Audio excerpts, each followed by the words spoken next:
광고로 예배 시작하겠습니다. 하추 교수님 여러분의 실업으로 환영합니다. 수요 북토크 풍성한 삶의 기초 자녀의 특권을 누리게 하는 보고를 계속 읽어가겠습니다. 만약에 날씨가 영하로 계속 내려가고 비가 온다 그러면 수요일 날 놓이지 않겠습니다.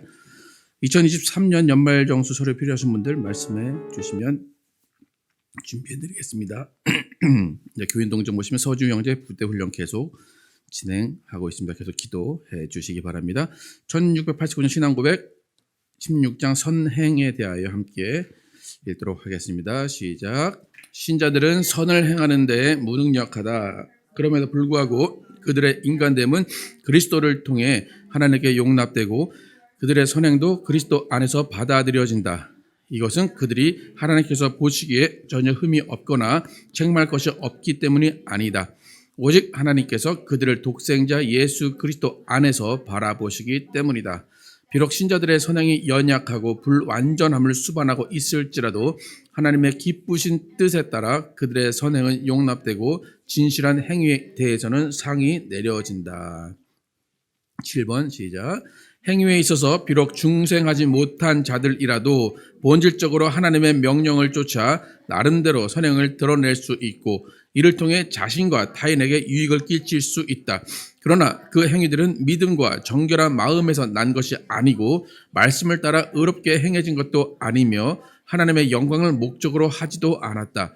따라서 비중생자들의 어떤 행위도 하나님을 기쁘시게 할 수 없고 하나님의 은혜를 얻기에 합당치 않다.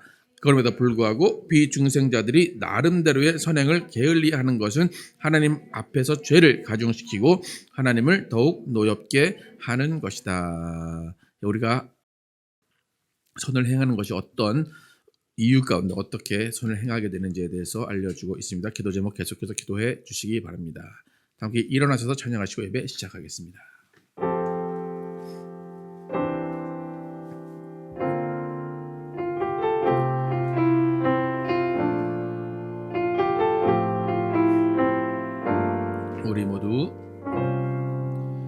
우리 모두 예배하는 자 되어 온전히 영과 진리로 주를 예배하자.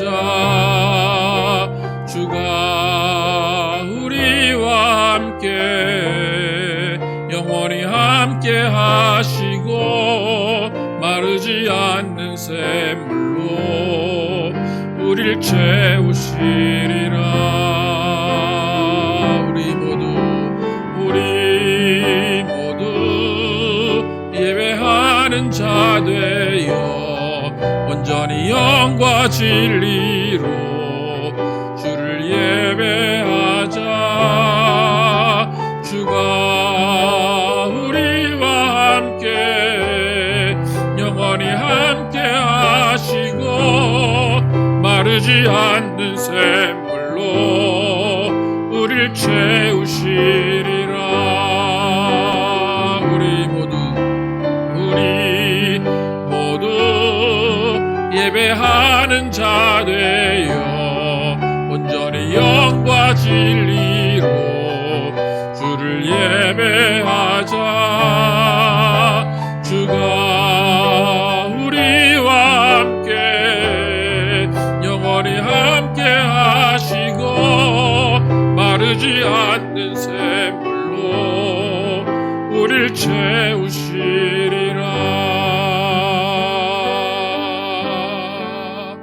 하나님 감사합니다. 오늘도 함께 하셔서 하나님 앞에 모이게 하시고 하나님의 이름을 높이게 하시고 하나님께 영광 돌리게 하심을 감사합니다.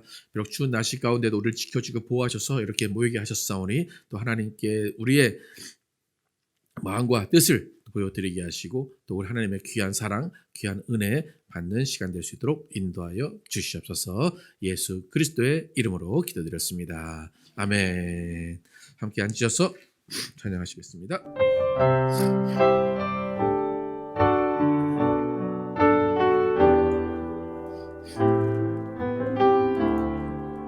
모든 열방에게 모든 열방에게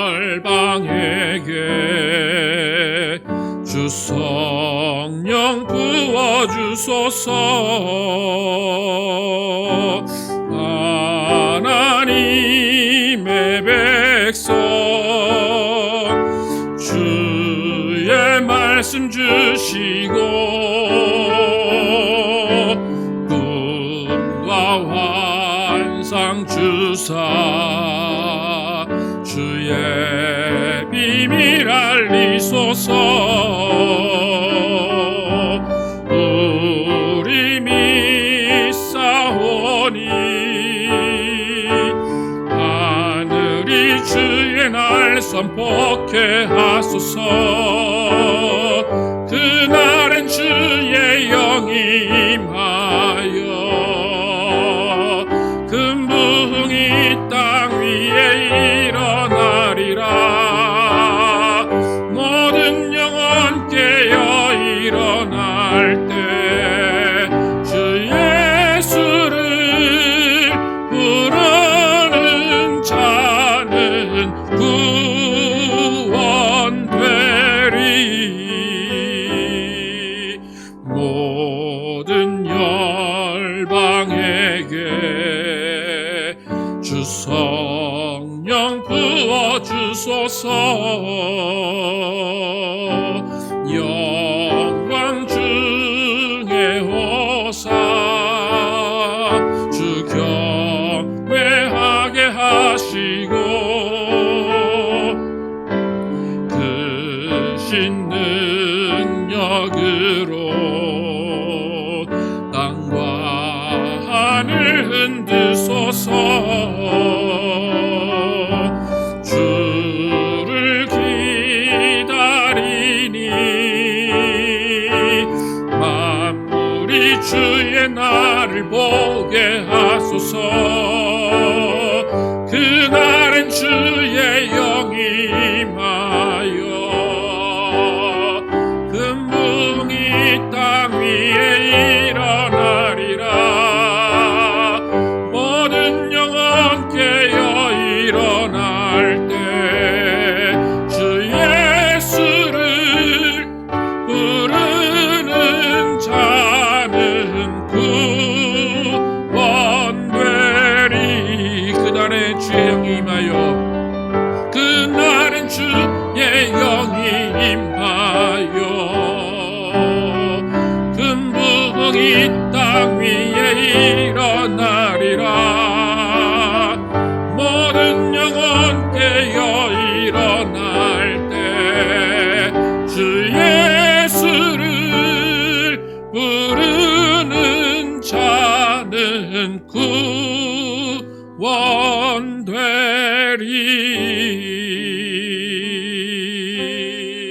구원되리. 우리를 만지시고 고치시는 성령 하나님을 함께 찬양하도록 하겠습니다.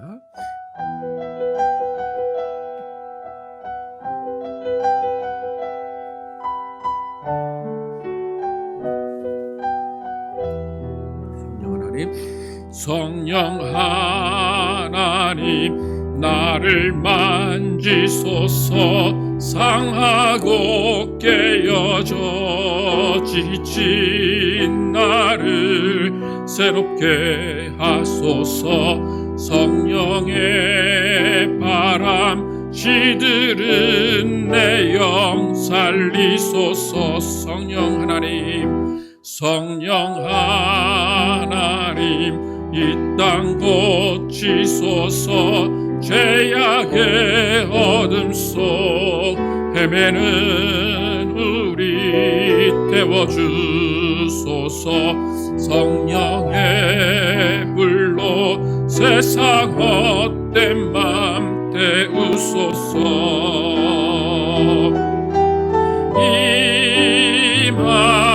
임하소서. 성령 하나님이시여 지금 이곳에 임하소서. 바람처럼 물처럼 성령이여 임하소서. 성령 하나님, 성령 하나님 나를 만지소서. 상하고 깨어져 지친 나를 새롭게 하소서. 성령의 바람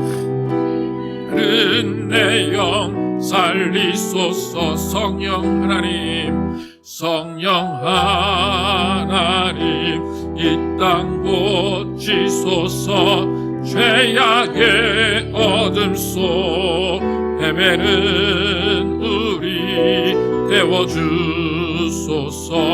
성령의 불로 세상 헛된 맘 태우소서. 임하소서. 임하소서. 성령 하나님이시여, 지금 이곳에 임하소서. 바람처럼 불처럼 성령이여 임하소서. 임하소서. 이여 임하소서. 신지영수님 나오셔서 대표기도 해주시겠습니다.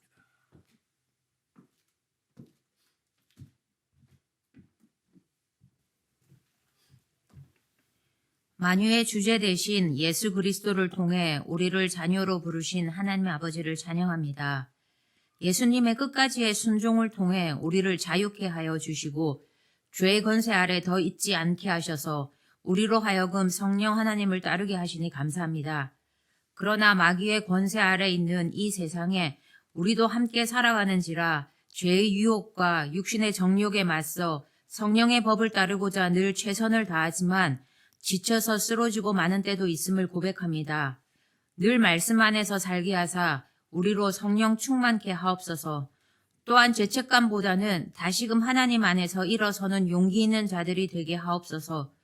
우리로 다 하나님의 아들을 믿는 것과 아는 일에 하나가 되어 온전한 사랑을 이루어 그리스도의 장성한 분량이 충만한 데까지 이르게 하기 위해 우리들의 지체를 그리스도의 주신 분량에 맞게 세우심을 감사합니다. 그 지체들과 더불어 사랑 안에서 우리의 머리 대신 그리스도에게까지 서로를 격려하며 자라나게 하옵소서. 이제 2024년이 시작되었습니다. 아직 작년의 일들이 마무리가 되지 못한 것이 있는 성도들이 있다면 주님께서 지혜를 주사 아름답게 마무리를 하게 하시며 이제 새로운 표어인 세상의 경건한 사람을 찾는 하이츠 교회의 행진 속에 얼른 들어오게 하여 주옵소서.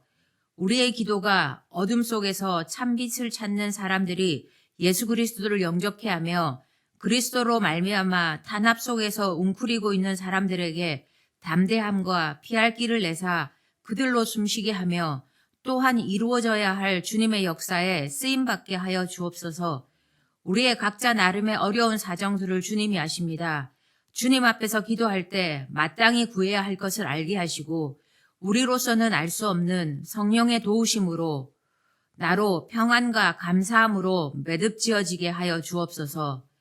그리스도 예수 이후 하나님은 우리들에게 거룩함과 속됨의 판단을 하지 못하게 하셨으니 오직 성령 하나님만이 우리를 인도하여 우리로 정죄와 비난의 죄를 면하게 하옵소서.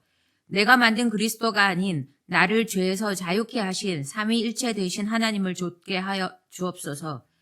그러기 위해 우리 하이츠 교회 김정현 목사님과 라오진 사원모님을 주심을 감사합니다.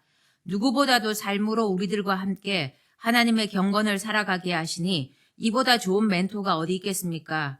오늘 하루도 말씀을 듣습니다. 말씀이 살아서 우리의 딱딱해진 마음을 사람들이 와서 평안히 쉴 수 있는 나무를 가지는 토양으로 갖고 가게 하여 주옵소서. 예수님 이름으로 기도합니다. 아멘.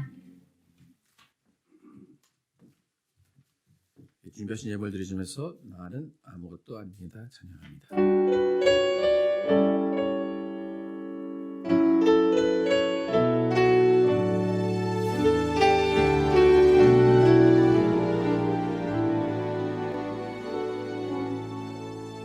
나는 아무것도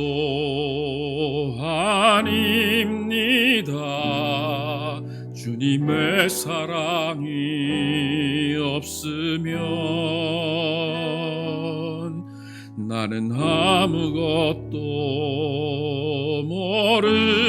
모릅니다. 주님의 지혜가 없으면 나는 아무것도 못합니다. 주님의 능력이 없으면 나는 한순간도 못 삽니다. 주님의 생명이 없으면 이제 내가 사는 것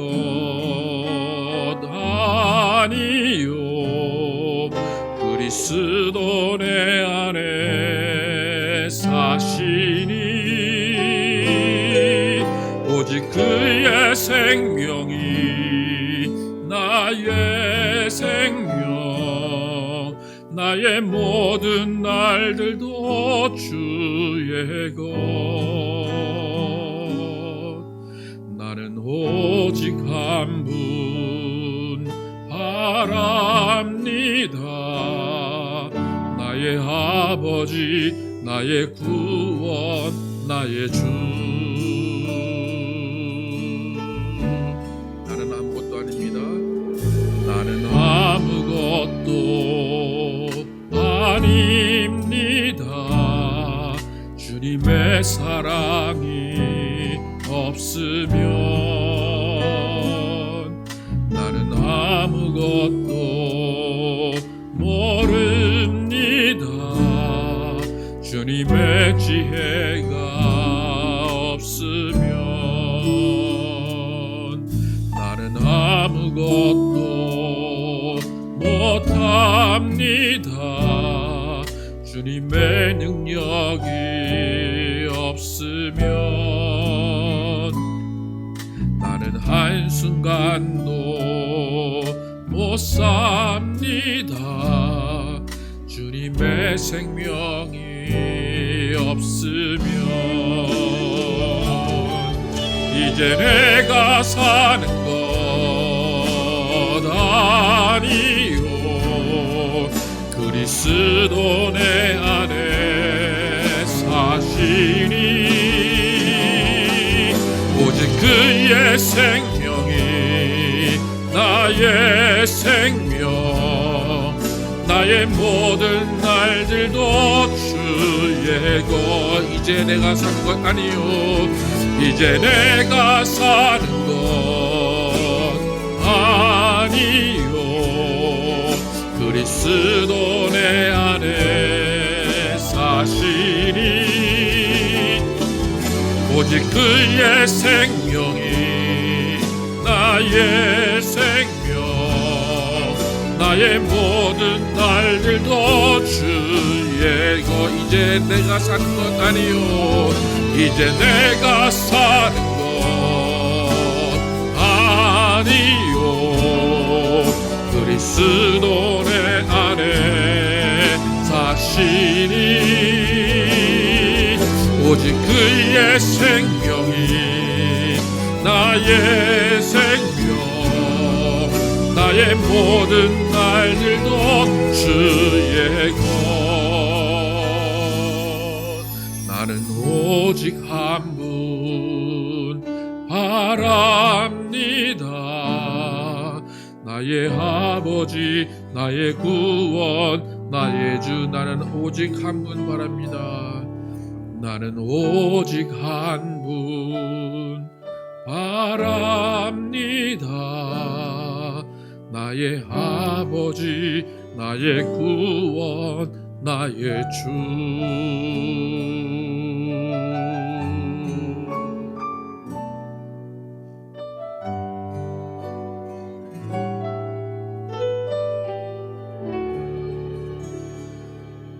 하나님 감사합니다.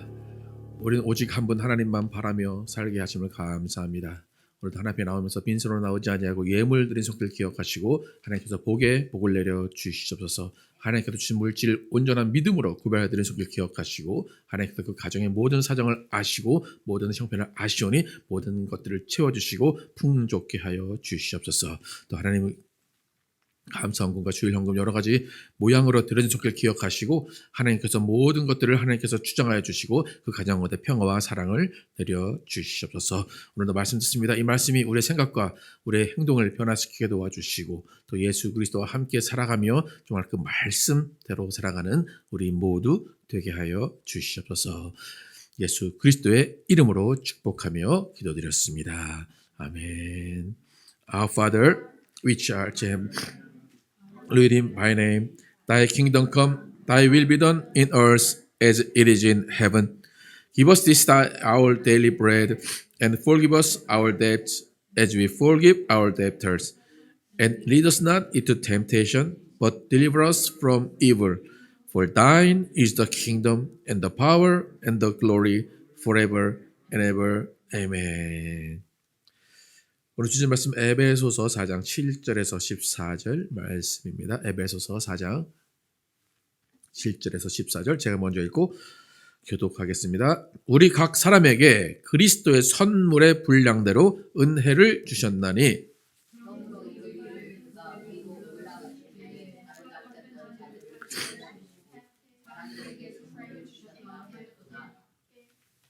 올라가셨다 하셨은즉 땅 아래 낮은 곳으로 내리셨던 것이 아니면 무엇이냐?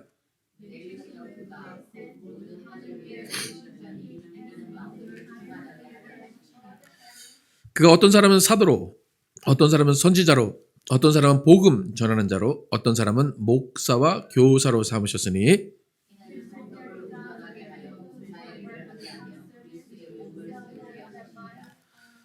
우리가 다 하나님의 아들을 믿는 것과 아는 일에 하나가 되어 온전한 사람을 이루어 그리스도의 장성한 분량이 충만한 데까지 이르리니 이는 우리가 이제부터 어린 아이가 되지 아니하여 사람의 속임수와 간사한 유혹에 빠져 온갖 교훈의 풍조에 밀려 요동하지 않게 하려 함이라. 아멘. 이방인의 교회에 주신 선물이라는 제목으로 은혜를 나누겠습니다. 하나님은 영원전부터 계신 유일하신 분이십니다. 영원전부터 한 분이신 하나님께서 만물을 창조할 계획을 세우시고 우주 공간을 창조하시고 그 공간의 자연과 사람을 창조하셨습니다. 만물은 하나님의 주권 아래 하나님의 계획 안에 세워졌지만 정작 그 실제 소유권은 하나님이 아니셨습니다. 사망의 권세가 다스리고 있었고 죄의 아비가 만물과 우주에 대한 권리를 가지고 있었습니다. 하지만 어느 시점이 지난 후에 하나님은 그 만물과 우주에 대한 권리를 그 마귀로부터 세상 권세로부터 뺏어 오기로 다시 찾아오시기로 결단하십니다. 그 결단의 첫 단추가 이방신을 섬기던 아브람이라는 사람을 부르셔서 유대 땅에서 민족을 이루게 하시는 것으로 시작이 되었습니다. 하나님은 여호와라는 이름으로 그들과 만나주시고 하나님의 계명을 지키면 말씀을 지키면 그들만의 하나님이 되겠다라고 약속, 계약을 하셨습니다. 그리고 그들과 만나는 방법을 성전, 성막이라는 곳에 하나님의 이름을 두셔서 그곳에 오면 성막에 오면 성전에 오면 하나님을 만날 수 있도록 하셨습니다. 그 만나는 방법은 제사였습니다. 제사는 그 각 사람이 하나님 앞에 직접 제사를 드릴 수 있는 것이 아니라 각 사람이 준비한 예물, 양이나 소나 비둘기 같은 것들을 가지고 와서 피를 흘리고 그것을 제사장이 가지고 가서 제사장이 대신 죄를 하나님께 고하는 제사장이 대신 드려지는 방법으로 하나님을 만나게 하셨습니다. 특별히 1년에 한 번은 제사장 중에 대표인 대제사장, 제사장들 중에 대표인 대제사장이 하나님과 한 번 독대해서 대속죄일이라는 그 날을 통해서 하나님과 함께 대제사장만 하나님을 만날 수가 있었습니다. 그러니까 이런 방법을 통해서 하나님이 유대인들을 만나셨기 때문에 유대인은 하나님과 거리가 되게 멀었습니다. 하나님이 계신다고 하지만 직접 만날 수도 없고 직접 대화할 수도 없고 직접 무엇을 구할 수도 없기 때문에 계속해서 거리가 멀어집니다. 그래서 하나님께서 너희가 내 계명을 지키면 내가 너희 하나님이 되고 너희가 나 백성이 될 거야 라고 약속을 하셨는데 그 약속을 유대인들이 지킬 수가 없던 겁니다. 그래서 하나님과의 거리가 계속 멀어지고 하나님은 약속을 지키지 않는 유대인들을 이방신을 섬기는 사람들을 통해서 전쟁을 일으키시고 그들을 다스리게 하셔서 이방 민족의 노예로 살게 하십니다. 그러다가 그들이 또 회개하고 돌아오면 다시 하나님의 백성이 되고 또 다시 그들이 하나님을 멀리하면 다시 이방신을 섬기는 사람들을 통해서 그들의 노예로 살게 하셨습니다. 그러니까 지속적으로 반복되는 이렇게 이스라엘의 불순종에도 불구하고 하나님은 그들을 포기하지 않으십니다. 비록 계속 노예 생활에다가 자유, 노예 생활하다가 자유, 계속 그 생활이 반복되지만 하나님은 그들을 절대로 포기하지 않으셨습니다. 결국에 하나님을 섬길 수 있었던 성전이 파괴되고 없어지면서 더 이상 그들은 하나님을 성전에서 뵐 수가 없게 되었습니다. 그럼에도 불구하고 하나님은 그들을 포기하지 않으시고 계속해서 다른 계획을 세워 나가십니다. 그래서 이스라엘의 소수 남은 자들을 통해서 예수 그리스도가 이 땅에 오시는 계획을 하나님이 세우십니다. 하나님의 외아들 그 예수 그리스도가 이 땅에 오셔서 유대인으로서 오시지만 이제는 유대인만을 위한 하나님이 아니라 온 민족, 온 세상을 위한 하나님이 되시기로 이 땅에 내려오십니다. 하나님의 역사는 이제 유대인만을 위한 하나님이 아니고 이제 하나님의 역사는 온 인류, 온 민족, 온 세상을 위한 하나님이 되시기로 하십니다. 그래서 하나님의 아들 예수 그리스도는 이 땅에 오셔서 그의 육체를 죽기까지 순종하심으로써 모든 만물이 그 예수 이름 앞에 무릎을 꿇게 하십니다. 그리고 그 무릎을 꿇은 그 모든 자들에게 성령, 하나님의 영을 부어주셔서 하나님과 우리가 하나가 되게 하십니다. 그리고 이제는 백성이 아니라 자녀를 삼으셨습니다. 이렇게 하나님의 계획은 계속해서 이어졌고 유대인을 통해서 하나님을 드러내셨고 그 다음엔 유대인이신 예수 그리스도를 통해서 온 세계를 하나님 앞에 무릎 꿇게 하시고 하나님이 그 온 세계를 다시 품으셨습니다. 여러분, 유대인에게는 하나님과의 관계 가운데 율법이 중요합니다. 그리고 안식일이 중요합니다. 그리고 성전이 중요합니다. 그들에게 율법과 그중에 안식일과 성전은 정말 목숨과도 같은 일입니다. 안식일은 절대적으로 지켜야 됩니다. 성전은 반드시 탈환을 해야 됩니다.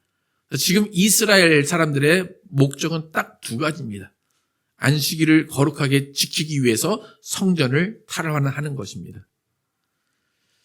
그게 유대인들의 목숨과 같은 일이라면 그 이후에 예수 그리스도를 통해서 하나님을 알게 된 우리 이방 기독교들은, 하나님을 믿는 사람들은 목숨과 같이 지켜내야 되는 것이 무엇이 있을까요? 여러분, 세상에서 살면서 하나님과 관계 가운데 이것은 정말로 지켜야 돼, 이거는 내 목숨과도 바꿀 수 없어 라고 할 수 있는 지켜야 되는 일들이 뭐가 있습니까? 여러분, 뭘 지키고 계십니까? 지금 뭘 지켜가고 계십니까? 이건 뺏기면 안 돼. 주일 한 번도 안 뺏긴 적 있으십니까? 가끔가다 주일 뺏기죠, 그죠? 몸이 아프면 뺏기기도 하고, 기분 나쁘면 뺏기기도 하고, 그죠? 그럼 뭘 또 안 뺏길까요? 여러분, 하나님이 여러분에게 이건 반드시 지켜라 하고 주신 게 뭐가 있을까요? 서로 사랑하라. 그것도 포함됩니다. 제가 빨리 대답을 해드리는 게 편하겠죠? 신약에 예수를 믿고 기독교인이 되고 또 이 세상을 살아가는 사람들에게 하나님이 이것은 반드시 지켜라 라고 한 것이 뭐냐면 내 목숨입니다. 나 자신이에요. 구약의 유대인들은 뭘 지키라고 했다고요? 안식일과 성전과 율법을 지켜라. 근데 여러분 제가 물어볼 때 뭘 지켜야 되는지 하나님이 말씀하신 게 없잖아요. 그죠? 모르겠죠. 근데 말씀 안 하신 것 같죠? 근데 말씀하셨어요. 네 목숨, 너를 지켜라. 그렇게 말씀을 하셨습니다. 근데 왜 그렇게 말씀을 하셨을까요? 하나님이 왜 너를 지키는 게 내가 모든 것을 원하는 거야? 너를 지키는 게 내가 원하는 거야? 라고 왜 그렇게 하셨을까요? 여러분, 예수님이 오신 이후에 우리는 누구의 형상인 줄 알았습니까? 하나님의 형상인 줄 알았습니다. 그전엔 몰랐어요. 그냥 원숭이의 후손인 줄 알았을 거예요. 그런데 예수님이 오신 다음에 우리가 하나님의 형상인 것이 증명이 됐습니다. 예수님이 오셔도 뭐라고 그래요? 내가 아버지 안에, 아버지가 내 안에, 너희가 어디 안에? 내 안에. 그러니까 내가 그냥 죽어서 없어질 존재가 아니라 나는 하나님 안에 있고 하나님이 나고 내가 하나님이라는 겁니다. 그래서 성경은 우리를 존귀한 자다라고 이야기합니다. 구약에는 하나님이 말씀을 지켜라 그랬어요. 율법을 지켜라 그랬어요. 신약에 예수님께서 하나님께서 원하시는 건 뭡니까? 뭘 지켜랍니까? 아니에요. 예수님이 원하신 건 나 닮아라 그거예요. 무슨 말인지 아시겠습니까? 구약엔 지켜라 지켜라 지켜라 안 지키면 넌 끝이야. 근데 여러분 하나님 말씀 안 지켰다고 뭐 죽음에까지 이르신 적이 혹시 있으십니까? 하나님은 그걸 원하시는 게 아니에요. 지금은 나 뭐 하라고요? 닮아라 그거예요. 나 닮아라. 그래서 이방 기독교에는 이제 성전이 필요 없습니다. 왜요?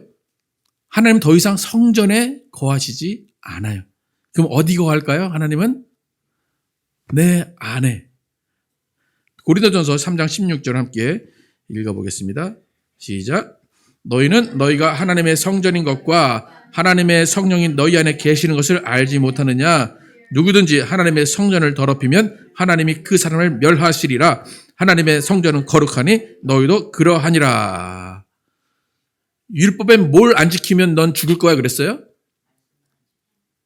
근데 신약에 뭘 안 지키면 넌 죽어 그래요?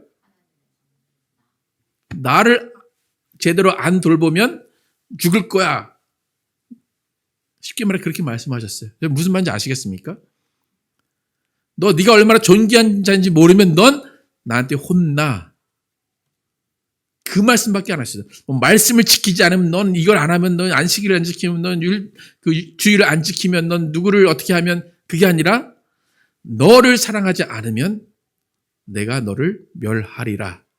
그렇게 말씀하셨습니다. 그러니까 하나님의 성전에 이름을 두셨듯이 이제는 누구에게 그 이름을 두셨어요? 나 자신에게. 우리에게 하나님의 이름을 두셨습니다. 그러니까 지난주 설교했듯이 모든 기독교와 관련된 앞에는 성자가 붙는다고 그랬죠. 그래서 우리가 성전이 되는 겁니다. 하나님이 나를 사랑하시고 나를 중요하게 여기시고 내가 하나님의 이름을 모시고 있기 때문에 성전, 어느 장소가 중요한 것이 아니라 우리가 사는 그 삶의 공간, 삶의 자리가 중요한 겁니다. 그래서 주일뿐만이 아니라 주중의 일상이 중요한 이유가 거기 있습니다. 유대인은 안식일을 거룩하다라고 목숨 걸며 지켰습니다. 오늘 무슨 날, 무슨 일입니까, 오늘? 일요일. 일요일 거룩합니까? 거룩하지 않습니까? 하나님이 거룩하다고 하셨습니까? 안 하셨습니까? 들어본 적은 없는 것 같죠? 우리는 그렇게 얘기하죠? 근데 들어본 적은 없어요. 일요일은 썬데이는 거룩하니 거룩하게 지킬지어다. 어느 성경 몇 장 몇 절에 그런 말씀이 있습니까? 그런 말씀은 없습니다. 원래는 초대교회가 안식일에 모였었어요. 초대교회 기독교들이 안식일에 모였는데 안식일에 토요일이잖아요. 근데 그때는 토요일이 휴일이 아니었어요. 그러다 보니까 태양신을 섬기는 일요일이 쉬는 날이었어요. 그래서 원래 안식일에 모이던 사람들이 쉬는 날 모여야 되기 때문에 썬데이, 태양절에 모이게 된 거예요. 그래서 그 의미를 부여하기 위해서 예수는 부활하신 날이 썬데이이기 때문에 그 썬데이가 귀하다, 소중하다, 거룩하다라고 기독교에서 그래 만든 거지. 하나님이 너는 일요일이 거룩하기 때문에 일요일 날 나를 섬기고 날 예배해라 그렇게 하신 것이 아닙니다. 토요일이면 토요일, 주일이면 주일, 수요일이면 수요일 다 같이 모여서 예배하는 것이 더 중요한 겁니다. 예배하는데 그 예배를 누구를 통해서 누구를 위해서 누구에게 하는가가 제일 중요해요. 마태복음 18장 20절 함께 읽어보겠습니다. 시작. 두세 사람이 내 이름으로 모인 곳에 나도 그들 중에 있느니라. 누구의 이름으로? 예수의 이름으로 모인 곳에 누가 있겠다고요? 예수님이 계신다는 거예요. 예수님께서 왜 두세 사람이 예수의 이름으로 모인 곳에 계실까요? 짝이 안 맞아서 그러실까요? 예수님이 두세 사람이 예수 이름으로 모인 곳에 왜 계실까? 예수님이 왜 계셔야 될까? 왜 계셔야 될까요? 예수님이? 없어도 두세 사람이 모여서 잘 놀면 되잖아요. 예수님이 왜 두세 사람이 있는 곳에 예수님이 왜 계신다고 했을까? 그 이유는 예수님 때문에 예수 이름으로 아버지를 뵐 수 있기 때문이에요. 우리가 아무리 모여서 하나님을 찬양한다고 해도 예수님이 그곳에서 하나님께 예배를 드려주지 않으시면, 중재자가 되지 않으시면 하나님께 예배를 드릴 수가 없기 때문에 예수님이 내가 그곳에 같이 있을게 그런 거예요. 그 의미는 뭐냐면 너희가 모여서 기도하고 너희가 하나님께 아뢰는 그 모든 것들을 내가 하나님께 직접 알려드릴게 라는 것입니다. 여러분 아까 전에 구약에서 대제사장이 있다고 그랬죠. 그리고 제사장이 있어요. 백성들은 하나님을 만날 수 없기 때문에 그들이 가져온 예물들의 피를 흘려서 제사장에게 주면 제사장이 그 피를 뿌려서 하나님께 죄를 사해 줬습니다. 그러니까 유대인들이 예배를 드리기 위해서는 누가 꼭 필요해요? 제사장이 필요한 거예요. 그게 하나님의 법칙이에요. 근데 우리도 마찬가지예요. 우리도 하나님께 나아가기 위해선 제사장이 필요해요. 근데 그 제사장이 누구라고 이제는? 예수님이 우리의 제사장이에요. 그래서 두세 사람이 있는 곳에 예수님이 함께 계셔서 예수님이 제사장 되셔서 그 예배를 드려 주시는 것입니다. 그런데 성경에서는 예수님을 특별히 제사장 중에 대표인 대제사장이라고 부릅니다. 히브리서 4장 14절 함께 읽도록 하겠습니다. 시작. 그러므로 우리에게 큰 대제사장이 계시니 승천하신 이 곧 하나님의 아들 예수시라. 우리가 믿는 도리를 굳게 잡을지어다. 이렇게 예수님께서 대제사장이 되셔서 하나님과 직접 독대하시고 우리의 모든 것들을 다 하나님께 아뢰 주십니다. 그런데 원래 이런 개념은 유대교의 개념이에요. 그러니까 이 개념이 좀 바뀌었겠죠? 그러니까 예수님이 대제사장이 되셨어요. 그러면 제사장의 대표가 예수란 말이잖아요. 그러면 지금 시대의 제사장은 누굴까요? 저 아닌가요? 목사가 제사장 아닌가요? 이 시대의 제사장은 누구예요? 누구야? 나. 네. 여러분 제사장이라는 거예요. 목사만 앞에 나서 이렇게 예배 드리는 게 아니라 그러니까 아까 그러잖아요. 두세 사람이 모인 곳에 목사가 있어요, 없어요? 있을 수도 있고 없을 수도 있고. 근데 그때 예배를 하나님 예수님이 드려주시겠다는 거예요. 그러니까 예수님이 대제사장 되시고 우리는 뭐가 됐다고요? 예수님이 대제사장 되시고 우리는 뭐가 됐다고요? 제사장. 베드로전서 2장 9절과 10절 함께 읽어보겠습니다. 시작. 그러나 너희는 택하신 족속이요 왕같은 제사장들이요 거룩한 나라요 그의 소유가 된 백성이니 이는 너희를 어두운 데서 불러내어 그의 기이한 빛에 들어가게 하신 이의 아름다운 덕을 선포하게 하려 하심이라. 너희가 전에는 백성이 아니더니 이제는 하나님의 백성이요 전에는 긍휼을 얻지 못하였더니 이제는 긍휼을 얻은 자니라. 예수님이 대제사장 되시고 우리가 다 제사장이 되어서 이제 뭘 하면 됩니까? 이제 예수님의 아름다운 덕을 선포하는 거예요. 여러분, 유대교는 전도합니까? 안 합니까? 안 해요. 예수님도 전도하신 게 유대교를 전파하신 것이 아니라 예수님은 가난한 자들을 도우시고 병든 자들을 일으키신 것이지 전도하신 게 아니에요. 유대인들은 전도가 뭐예요? 뭐 하면 전도하는 거예요? 그렇죠. 애를 낳으면 전도하는 거예요. 자연적인 전도지 복음을 가지고 이방인간 절대 말도 섞지 않는 사람들이 유대인들이에요. 근데 그 유대인들 안에서 하나님께 제사할 때 제사장이 하나님께 대신 제사를 드려줬는데 이제는 우리가 제사장이에요. 그럼 우리는 이제 무슨 역할을 해야 된다는 얘기입니까? 우린 누구를 위해서 대신 제사를 드려줘야 돼요?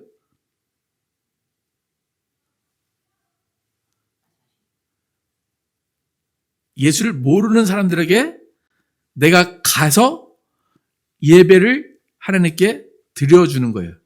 그게 그게 제사장. 너희는 택하신 족속이요 왕 같은 제사장이라는 거예요. 그러니까 나는 제사장이다 라고 할 때 여러분 어떻게 생각하시면 돼요?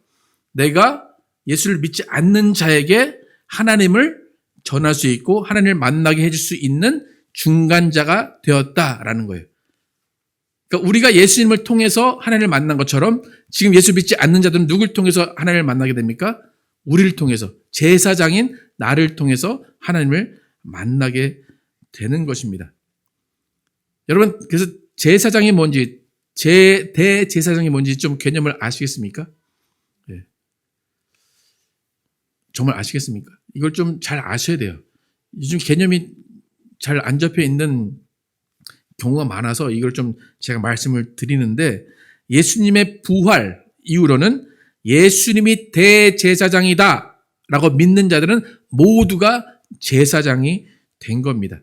그래서 우리는 혼자도 예배를 드릴 수가 있어요. 왜요? 내가 제사장이니까. 그래서 우리는 혼자 예배 드릴 수 있는 것은 또 뭡니까? 내가 성전이 됐으니까. 또 혼자 예배 드릴 수 있는 것은 예수님이 제물이 되셔서 예수 이름만 가지면 하나님께 나아갈 수가 있는 거예요. 하나님의 모든 절차를 무시하신 것이 아니라 바꾸신 거예요.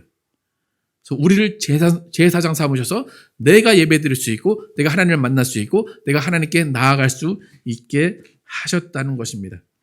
그래서 마틴 루터가 종교개혁을 했는데 마틴 루터가 세운 기치가 뭐냐면 만인 제사장설이에요. 그 당시만 해도 일반 성도들은 성경을 가질 수가 없었어요. 성경을 읽을 수가 없었어요. 신부들만 성경을 읽어요. 그러니까 그 권한이 일반 사람들에게 없었다는 얘기예요. 그러니까 그러면 예배 드리면 누구한테 가야 돼? 쫄래? 신부. 죄를 사하려면 누구한테 가야 돼요? 신부. 신부한테 가가지고 고해성사를 해서 그렇게 해서 죄를 사하는 거예요. 근데 마틴 루터는 아니다. 여기 베드로전서에 우리는 택하신 족속의 왕 같은 제사장들이라고 그랬다. 그래서 우리는 다 만인 제사장이다. 그래서 그 다음에 기독교가 성경을 다 읽게 되고 다 하나님을 만나게 되고 하나님께 기도할 수 있고 어디서든지 예배할 수 있게 된 것입니다. 여러분, 지금의 대제사장은 누구십니까? 제사장은 누굽니까? 예. 그래서 여러분들은 아름다운 덕을 선포하는 사람들입니다. 자, 지금까지 이렇게 조금 어렵지만 유대교의 성막, 그 안에서 일하는 직분, 그리고 유대교가 어떻게 하나님을 만났는지, 또 우리는 어떤 존재인지를 설명해 드렸는데, 하나님은 유대인을 성막으로 부르셨지만 우리 이방인들은 삶의 자리로 부르셨습니다. 유대는 성막에서 피의 제사를 드리겠지만 이방인은 삶의 자리에서 예수 이름으로 예배를 드리게 하셨습니다. 유대인은 백성이라고 부르셨지만 우리는 자녀라고 부르십니다. 그래서 하나님께서 이렇게 예수 그리스도를 이 땅에 보내주셔서 그의 삶을, 예수의 삶을 통해서 우리에게 알려주시고 우리에게 주시려고 하신 것이 있습니다. 오늘 본문이 바울이 그것을 알려줍니다. 오늘 본문 7절에서 10절 함께 읽어보도록 하겠습니다. 시작. 우리 각 사람에게 그리스도의 선물의 분량대로 은혜를 주셨나니 그러므로 이르기를 그가 위로 올라가셨을 때에 사로잡혔던 자들을 사로잡으시고 사람들에게 선물을 주셨다 하셨도다. 올라가셨다 하셨은즉 땅 아래 낮은 곳으로 내리셨던 것이 아니면 무엇이냐? 내리셨던 그가 곧 모든 하늘 위에 오르신 자니 이는 만물을 충만하게 하려 하심이라.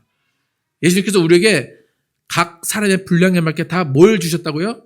선물을 주셨어요. 분량대로 선물 주시고 그 선물이 은혜예요. 근데 8절에 보면 재미있는 표현이 나오는데 그가 올라가실 때에 사로잡혔던 자들을 사로잡으시고 사람들에게 선물 주셨다. 그렇게요. 그러니까 죽으시고 부활하셔서 올라가셨잖아요.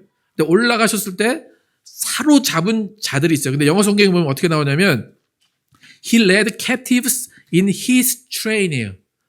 어디다가 태워서 올라갔대요? 네, 기차에 태워가지고 다 올려보냈대요. 그리고 그들에게 선물을 주셨다 그럽니다. 이쯤 되면 또 여러분에게 질문할 게 하나 있겠죠? 여러분 무엇의 선물 받으셨습니까?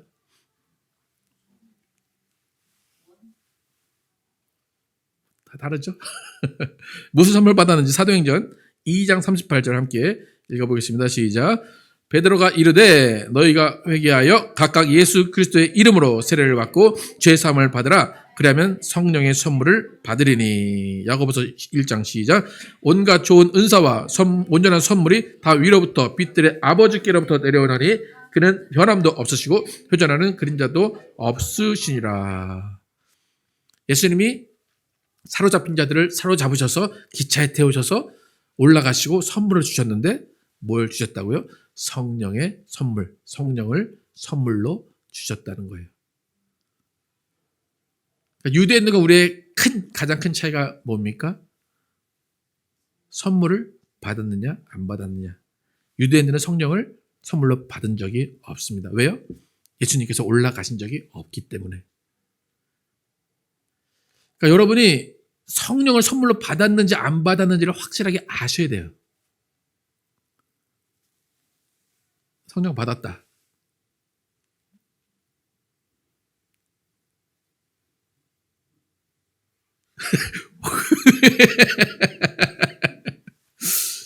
요거는 받은 겁니까?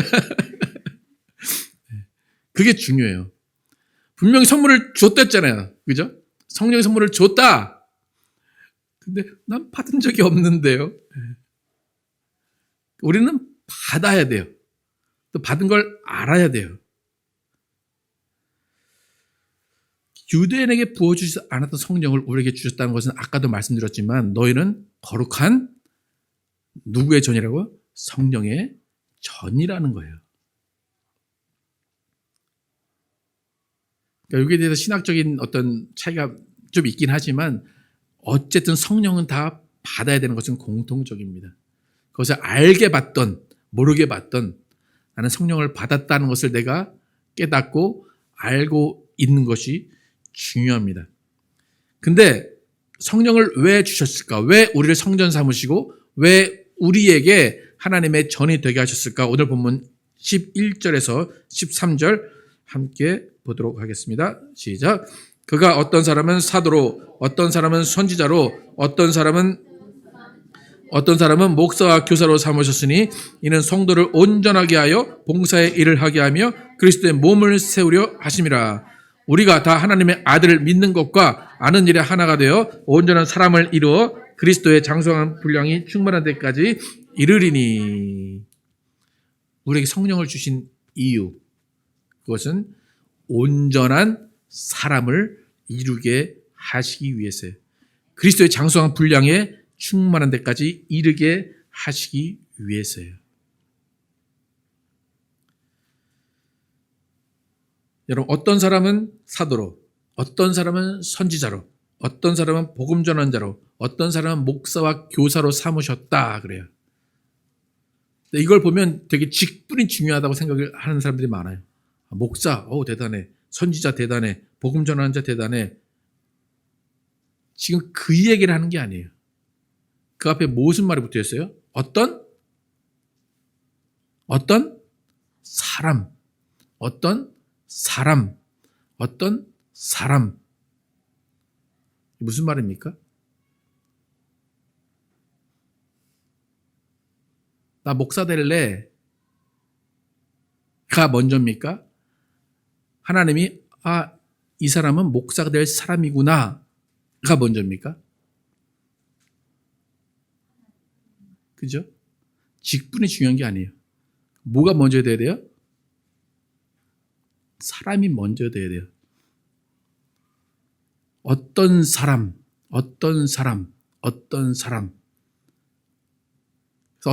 그렇게 세웠어요. 그러니까 하나님이 보시기에 이 사람은 목사가 될 만해. 이 사람은 선지자가 될 만해. 이 사람은 교사가 될 만해. 이 사람은 복음 전환자가 될 만해. 라는 사람들이 있어서 그 사람들을 통해서 뭘 하셨다고요? 12절에 성도를 온전하게 하며 봉사의 일을 하게 하며 그리스도의 몸을 세우려 하심이라. 그러니까 하나님은 사람을 먼저 세우시고 이 사람을 통해서 내가 무슨 일을 할 것이다 이야기를 하시고 그 다음에 그 사람들이 모인 곳에서 결국에 원하시는 것은 뭐예요? 13절에 모두가 온전한 뭐가 돼요? 사람이 되게 하시기 위한 거예요. 그래서 우리가 그리스도의 몸을 세워가는 것은 각 한 사람 한 사람이 장성한 분량에까지 이르는 거예요. 다른 말로 뭡니까? 우리 모두가 하나님이 인정하시는 뭐가 돼야 돼요? 사람이 돼야 돼요. 세상에서는 뭐라고 합니까? 세상에서는 인간이 되라. 그죠? 똑같은 말이에요. 목사가 중요한 게 아니에요. 타이틀이 중요한 게 아니에요. 저게 목사야? 라고 하면 어떻게 된 겁니까, 그게? 지가 목사가 된 사람도 있어요, 그죠? 예. 지가 전도자가 된 사람도 있고. 근데 그게 중요한 게 아니라 뭐예요? 하나님이 이 사람은 목사고, 이 사람은 교사고, 이 사람은 전도자야가 중요한 거예요. 하나님은 사람을 보시는 분이지 어떤 직분이나 어떤 일을 보시는 분이 아니라는 겁니다. 교회의 정의가 여기 나와요. 예수 그리스도의 몸된 교회를 이룬다는 것은 각자가 성령을 받은 것을 알아야 돼요. 알고 은사와 봉사를 통해서 다른 사람을 섬기면서 모두가 온전한 사람이 되는 것이 교회입니다. 뭐가 되는 것이 교회라고요? 온전한 사람 되는 것이 교회입니다. 한국 교회가 초창기에 조선시대나 그런 때 한국에 들어가서 교회가 큰 영향력을 미쳤던 이유는 모든 한 사람 한 사람을 인격으로 대했고 사람으로 대했기 때문이에요. 조선시대만 해도 노비는 사람입니까? 물건입니까? 물건입니까? 다. 조선시대만 해도 죄송합니다. 여성분들 사람입니까? 물건입니까? 죄송합니다. 그러나 조선시대도 물건처럼 사고 팔고 그렇게 했습니다. 근데 기독교가 딱 들어와서 처음 바꾼 것이 뭡니까? 이 사람도 존귀한 자다라는 거예요. 노비가 아니라 존귀한 자다를 외친 그 가운데 기독교가 영향력을 미친 겁니다. 여러분, 그리스도의 장성한 분량에 자라라는 것이 영적인 수준을 말하는 게 아니에요. 여러분, 그리스도가 장성했다 그러잖아요. 그죠? 예수가 장성하게 예수님의 영적 능력, 영적인 것이 장성했다는 말입니까? 예수님이 하나님이신데 뭐 어렸다가 장성하는 그런 영적인 부분이 있을까요? 이 장성한 분량에까지 이른다는 것은 예수님의 삶을 말하는 거예요. 예수님의 육체적인, 예수님이 겪으신 삶을 말하는 겁니다. 그가 감당하시고 인내하시고 참으시고 그가 겪어오신 그 삶을 배우라라는 말입니다. 우리의 영은 이미 온전해요. 예수의 피로 온전해요. 만약 바울이 너희가 온전해져라, 온전한 사람이 되라, 이것이 영적으로 깨어라, 영적으로 구원을 받아라, 그런 말이라면 하나님을 무시하는 말이에요. 온전한 사람이 되라라는 것은 정말로 삶 가운데 온전한 칭찬받는 사람이 되라라는 거예요. 여러분, 나이가 들고 철이 들었다 이야기합니다. 철이 든 게 혹시 무슨 정의인지를 확실히 아십니까? 철이 들었다. 아, 얘 참 이젠 철이 들었네. 무슨 말입니까? 어떤 의미입니까? 여러 가지 의미가 있겠지만 사리 분별을 할 줄 안다는 거예요. 무슨 말이냐면 내가 누구인지 알았다는 거예요. 나의 한계를 알고 내 상황과 내가 누구인지를 잘 깨닫고 그에 맞는 행동을 했다는 게 철이 들었다는 거예요. 그래서 하나님께서 성령을 주시고 우리에게 그리스도의 장성한 분량에 이르라 말씀을 하십니다. 그런데 오늘 바울이 좀 재미난 이야기를 합니다. 그렇게 장성한 분량에 이르라 라고 해놓고 그 다음 절에 뭐라고 했는지 14절 함께 보겠습니다. 시작. 이는 우리가 이제부터 되지 아니하여 사람의 속임수와 간사한 유혹에 빠져 온갖 교훈의 풍조에 밀려 요동하지 않게 하려 함이라. 너희가 온전한 사람이 되라 그랬어요. 너희가 그리스도의 장성한 분량까지 이르러야 돼. 그렇게 얘기했다면 그 다음에 무슨 얘기가 나와야 되냐면, 야, 너희는 이제 학자가 될 거야. 너희는 세상의 기둥이 될 거야. 세상을 이롭게 하는 대통령이 될 거야. 뭐 그렇게 이야기를 해야 돼요. 세계를 들었다 놨다 해야 되고 너는 큰 영향력을 미칠 거야 라고 해야 되는데 14절에 뭐가 되지 말래요? 어린 아이가 되지 말라라고 그래요. 어떤 기독교인들이 착각하는 것은 뭐냐면 예수 믿으면 자기가 뭐 대단한 사람 된 것 같이 착각을 합니다. 그러니까 예수 믿으면 무서운 게 없는 사람들이 많아요. 그 성경에 그런 말도 있잖아요. 독을 마실지라도 해를 받지 않는다 그러잖아요. 그래서 여러분 예수 믿었다고 독 마시면 됩니까? 안 됩니까? 안 돼요. 그건 누가 하는 짓입니까?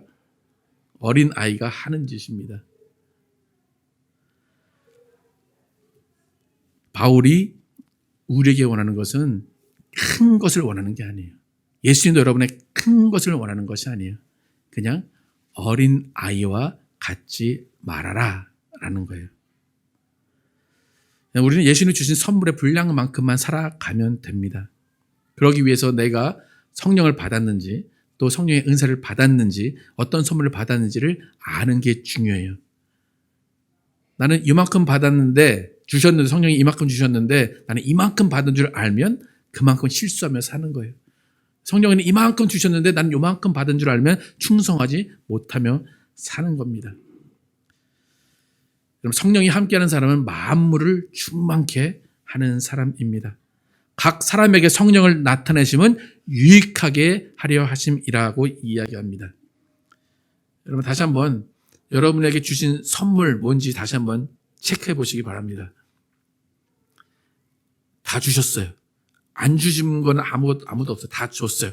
그 선물이 뭔지 그리고 그 선물을 어떻게 쓰고 있는지 여러분 확인하시기 바랍니다. 바울의 당부처럼 우리 모두는 어린 아이가 되지 않고 나를 알고 나의 삶을 아는 온전한 성숙한 사람이 되어서 성령으로 말씀을 분별하고 성령으로 삶의 자리를 깨닫고 성령이 준 선물을 통해서 세상에 유익을 주는 여러분과 제가 되기를 예수의 이름으로 축복합니다. 이 시간 함께 찬양하실 때 교회여 일어나라 함께 찬양하시면서 교회가 무엇인지 또 우리의 삶이 무엇인지 함께 찬양하도록 하겠습니다.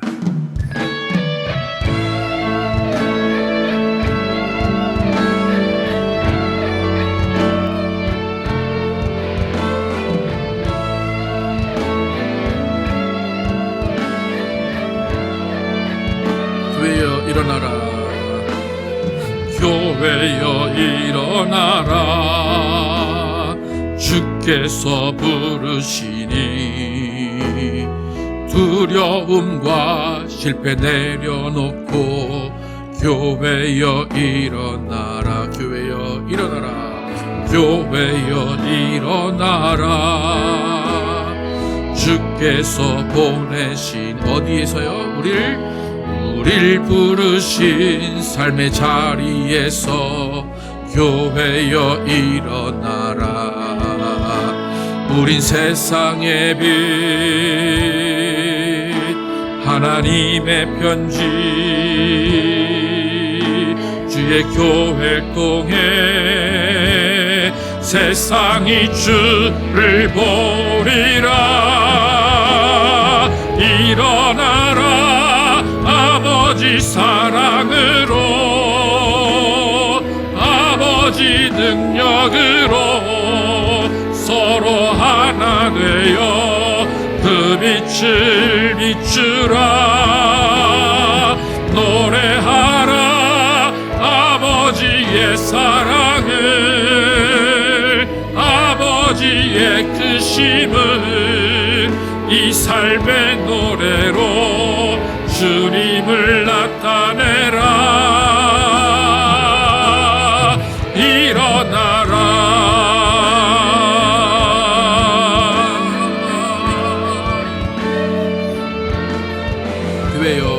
교회여 일어나라. 주께서 부르시리. 두려움과 실패 내려놓고 교회여 일어나라. 교회여 일어나라. 교회여 일어나라. 주께서 보내시니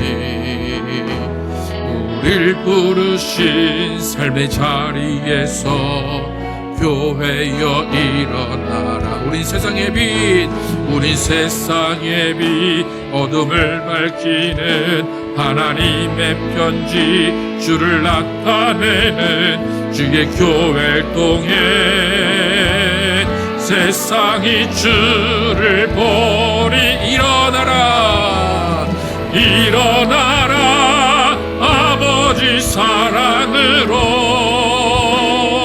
아버지 능력으로 서로 하나 되어 그 빛을 비추라. 노래하라 노래하라 아버지의 사랑을 아버지의 크심을 이 삶의 노래로 주님을 나타내. 일어나라 아버지 사랑. 일어나라 아버지 사랑으로 아버지 능력으로 서로 하나 되어 그 빛을 비춘. 노래하라 노래하라 아버지의 사랑을 아버지의 크심을 이 삶의 노래로 주님을 나타내라. 일어나라 일어나라.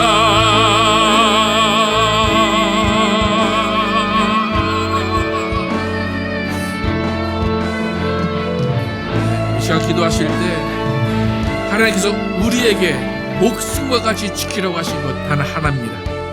내 자신입니다. 너희가 하나님의 성전인 것, 성령이 거하시는 하나님의 전인 것을 모르느냐라고 합니다. 그것을 모르면 우리를 멸하신다라고 하십니다. 우리는 하나님의 성전입니다. 그리고 예수님이 대제사장 되시고 우리는 제사장으로서 우리 스스로 예배드릴 수 있고 또 예수 믿지 않는 자들에게 아름다운 덕을 선포하는 제사장들입니다. 우리가 누구인지 내가 어떤 사람인지를 바로 알기를 원합니다. 우리는 성령을 선물로 받은 사람들입니다. 예수 그리스도의 이름을 가지고 있는 사람들입니다. 하나님은 우리에게 어떤 일을 하라 하지 않으시고 사람이 되라 말씀하십니다. 그리고 바울은 우리에게 그리스도의 장성한 분량에 이르고 어린 아이가 되지 말라 이야기합니다. 시간 기도하실 때 하나님 나를 부르시고 나를 택하시고 나를 제사장 삼아 주셨사오니 내가 누구인지 알고 내가 정말 예수 앞에 무릎 꿇고 나를 다스리고 나를 성전으로 하나님께 드리길 원합니다. 나와 함께 하여 주시옵소서. 함께 기도하겠습니다. 아버지 역사하시고 인도하여 주시옵소서. 아버지 우리가 정말로 예수 그리스도의 성전임을 알게 도와주시고 하나님의 성전임을 알게 도와주시옵소서. 성령이 우리 안에 거하게 하셨사오니 아버지 우리는 성전이 되게 하심을 감사합니다. 하나님의 성전, 그 하나님의 성전은 거룩한 곳입니다. 하나님의 성전을 더럽히면 하나님이 멸하신다고 말씀하십니다. 하나님 우리는 정말로 우리가 어떤 존재를 바로 깨닫기를 원합니다. 하나님 교회가 무엇인지를 바로 알기를 원합니다. 교회는 사람을 만드는 곳입니다. 교회는 사람이 어떻게 살아야 할지를 알려주는 곳입니다. 교회는 서로 사랑하면서 살라고 또 이야기합니다. 하나님 우리의 삶이 어떤 삶을 살아야 되는지를 알기를 원합니다.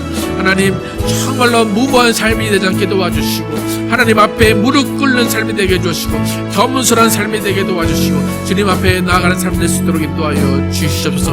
하나님 우리 정말로 주님이 우리를 존귀한 자로 여기셨사오니 아버지 또 다른 사람을 존귀하게 여기게 도와주시고 서로가 서로를 사랑하게 도와주시고 내 몸을 사랑하듯이 서로 사랑할 수 있도록 인도하여 주시옵소서. 내가 어떤 존재인지 바로 깨닫기를 원합니다. 하나님 우리에게 주님의 성령을 부어주신 것이 어떤 의미인지를 바로 깨닫기를 원합니다. 하나님 정말로 주님이 내 안에 내가 주님 안에 있고 아버지가 우리 안에 있음을 고백합니다. 하나님 그 안에서 평안하게 도와주시고 그 안에서 기뻐하게 도와주시고 그 안에서 모든 것들을 다스리며 만물을 다스리는 예수 그리스도와 함께 모든 만물을 다스릴 수 있도록 인도하여 주시옵소서.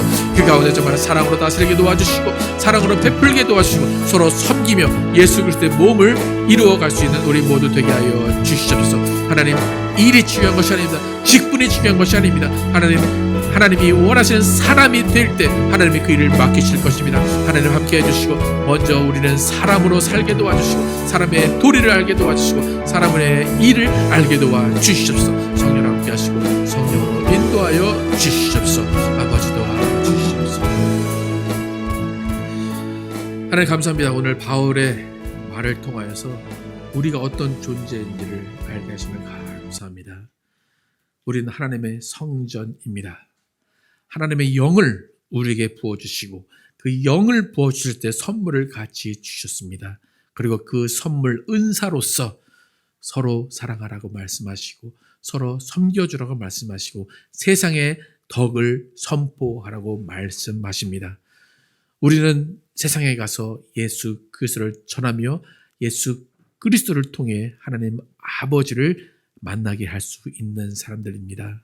하나님 세상 사람들에게 갈 때 우리는 그들에게 사람됨을 보여줘야 됩니다. 그들보다 더 나은 삶을 보여줘야 됩니다. 그들이 칭찬하는 삶을 보여줘야 됩니다. 그럴 때 그 삶 안에 있는 주님의 말씀이 증거가 될 것입니다. 하나님, 교회는 사람을 만드는 곳입니다. 교회는 일하는 곳이 아닙니다. 교회는 직분을 받는 곳이 아닙니다. 교회는 온전한 사람을 만드는 곳입니다. 온전한 사람이 되어서 그 사람이 온전한 사람들이 모인 그 교회를 세상에 보여주고 너희도 나와 같이 온전한 사람이 되자라고 그들을 초청하는 것이 교회입니다. 하나님, 우리 하이츠교회 정말로 온전한 사람들로 성장하기를 원합니다. 성숙해 가기를 원합니다. 그리스도의 장성한 분량에까지 이르는 자들 되기를 원합니다. 우리 중에 어떤 한 사람도 어린 아이와 같은 삶을 살지 않게 도와주시고 정말 성숙한 그리스도인의 삶을 보여주며 세상이 우리를 칭송하며 세상의 교회를 칭찬하게 하여 주시옵소서. 하나님, 우린 성령 받은 자들입니다. 하나님, 만약에 지금 아직도 내가 성령을 받았는지를 모른다고 한다면 아버지 성령이 우리 안에 계신 것을 깨닫게 해주시고 성령의 은사를 보여주시고 성령의 능력을 보여주셔서 내 안에 성령이 내주하고 계시고 성령이 함께하고 계시다는 것을 담대히 증거할 수 있도록 인도하여 주시옵소서. 우리 마음 가운데 성령을 사모하게 도와주시고 성령을 따라가게 도와주시고 성령이 하시는 음성을 듣게 하여 주시옵소서. 그래서 우리는 정말 온전한 사람으로 함께 교회를 만들어가게 하여 주시옵소서. 예수 그리스도의 이름으로 기도드렸습니다. 아멘. 다 함께 일어나셔서 저 높은 하늘로 찬양하고 예배 마치겠습니다.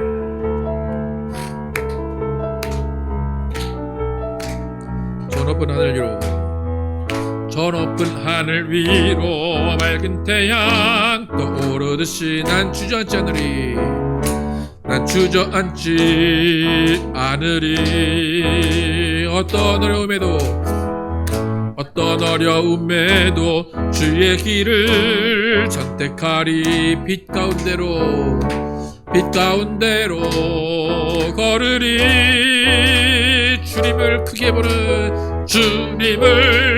크게 보는 믿음 가지고 세상에 나타내리라. 놀라운 주의 사랑을, 주의 꿈을 안고 일어나리라. 선한 능력으로 일어나리라. 이 땅의 부흥과 회복은 바로 나로부터 시작되리. 주의 꿈을 안고 일어나리라. 선한 능력으로 일어나리라. 이 땅의 부흥과 회복은 바로 나로부터 시작되리. 주님을 크게 보는 믿음 가지고 세상에 나타내리라. 놀라운 주의 사랑을, 주의 꿈을 안고 일어나리라. 선한 능력으로 일어나리라. 이 땅의 부흥과 회복은 바로 나로부터 시작되리.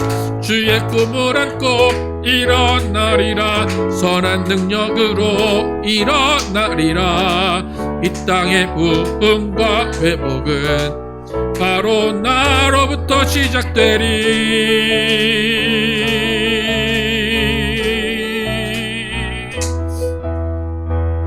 하나님 감사합니다. 우리를 하나님 닮게 하심을 감사합니다.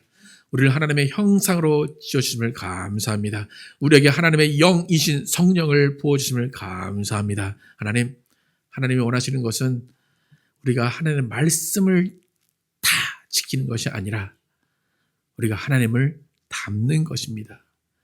예수님도 말씀하셨습니다. 네가 나를 사랑하면 내 말을 지킬 것이다 말합니다. 말씀을 지키는 것이 먼저가 아니라 예수를 사랑하는 것이 먼저입니다. 예수를 닮아 가는 것이 먼저입니다. 하나님, 우리 모두는 존귀한 자들입니다. 하나님, 우리의 삶의 목적은 단 하나입니다. 나를 지키는 것입니다.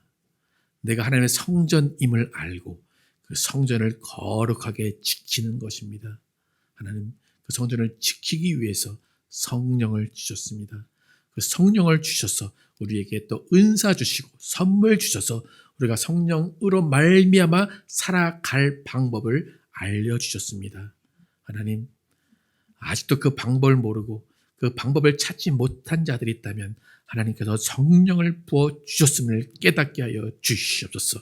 성령의 체험을 충만히 하기 원하는 자에게 성령 충만을 부어주시옵소서. 성령 충만을 부어주셔서 그들에게 불일 듯하는 은사를 일으켜주시고 그들에게 성령 충만의 은사를 부어주셔서 그들의 성령의 충만의 은사로 세상에 나갈 수 있도록 인도하여 주시옵소서. 하나님, 우리 모두는 온전한 사람이 되어야 할 것입니다. 그리스도의 장성한 분량에까지 이르러야 할 것입니다. 그런데 그 그리스도의 장성한 분량은 고난과 인내와 참음 끝에 오는 것입니다. 하나님, 예수 그리스도가 장성한 분량에 이르는 것은 십자가 위에서입니다. 그 인생을 참으시고 견뎌내시고 하나님 아버지를 끝까지 믿고 사랑하신 그 사랑이 예수 그리스도의 장성한 분량입니다. 하나님, 우리는 어린아이와 같이 단계를 건너뛰려고 하지 않게 도와주시고 삶을 무시하지 않게 도와주시고 말씀을 무시하지 않게 도와주시옵소서. 정말 사람들과 조화를 함께 이루며 말씀을 함께 이루어가며 예수 그리스도의 몸된 교회를 이루어가는 우리 모두 되게 하여 주시옵소서. 이제는 우리 구주 예수 그리스도의 은혜와 하나님 아버지의 극진하신 사랑과 성령님의 내 자신과 교통하심이 평생 동안 예수 닮기로 결단한 모든 자들 위해 영원토록 함께 계시기를 축원하옵나이다. 아멘.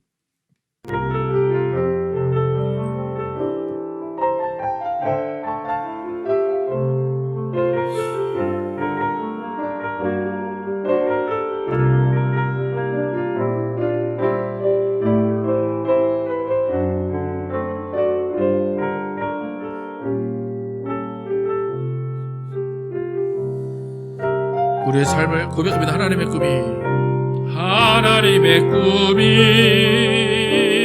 나의 비전이 되고 예수님의 성품이 나의 인격이 되고 성령님의 권능이 나의 능력이 되길 원하고 바라고 기도합니다.